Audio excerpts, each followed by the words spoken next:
Gusto ko lang mag-comment dito sa dalawang actress na masyadong matalino na iniinsulto nila yung accent ng mga Pilipino.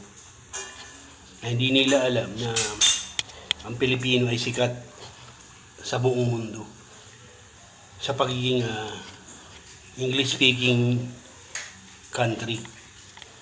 Itong mga actress na to na una, isa po ay isang Koreana na ano yata ang pangalan niya? Dali Hay. Olida Hay. At saka isang Egyptian hindi nag-iisip para bago nila insultuhin ng isang tao. Hindi nila alam, pagka ininsulto nila ang isang Pilipino, buong bansa, kalaban nila. Ibaba sila ng buong bansa. Akala nila ay walang impact sa kanila yung pang-insulto nila sa Pilipino. Hindi nila alam maraming mambabas sa kanila. Yun ang isang malaki nilang pagkakamali.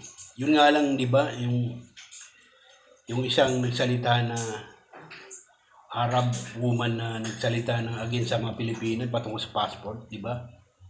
Anong nangyari? Tinanggalan siya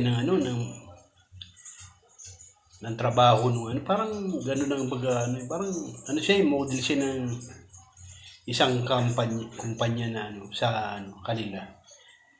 Tinanggalan siya dahil siya nagsalita siya na against sa mga Pilipina.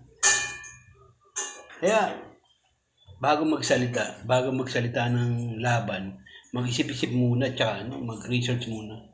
Accent pa ng mga Pilipino hindi nila alam ng Pilipino ay multilingual. Hindi nila alam ay adaptable ang mga Pinoy. Kahit sa bansa, meron at marunong madaling maka-adapt ng mga salita, madaling matuto ng mga salita ng iba't ibang bansa. Kahit sa madaling yan, hindi lang maglalao ng isang taon, marunong magsalita yan.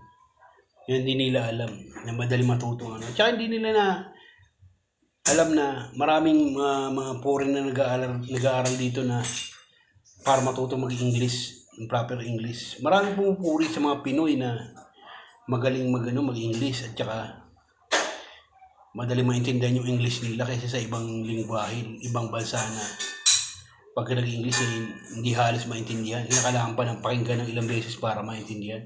Hindi nila alam mga Pinoy, magaling sa English at nagtuturo mga English. Hindi nag-iisip itong dalawang babae na to. Hindi nag-iisip. Pilipino pa ang pinili nilang insultuhin, yung salita pa ng mga Pinoy, English accent ng mga Pinoy pa ang pinili nilang insultuhin. Yan ang malaking pagkakamaling ginawa nila sa kanilang buhay. Maapektuhan ang kanilang karir patungkol sa bagay nito. Ewan lang.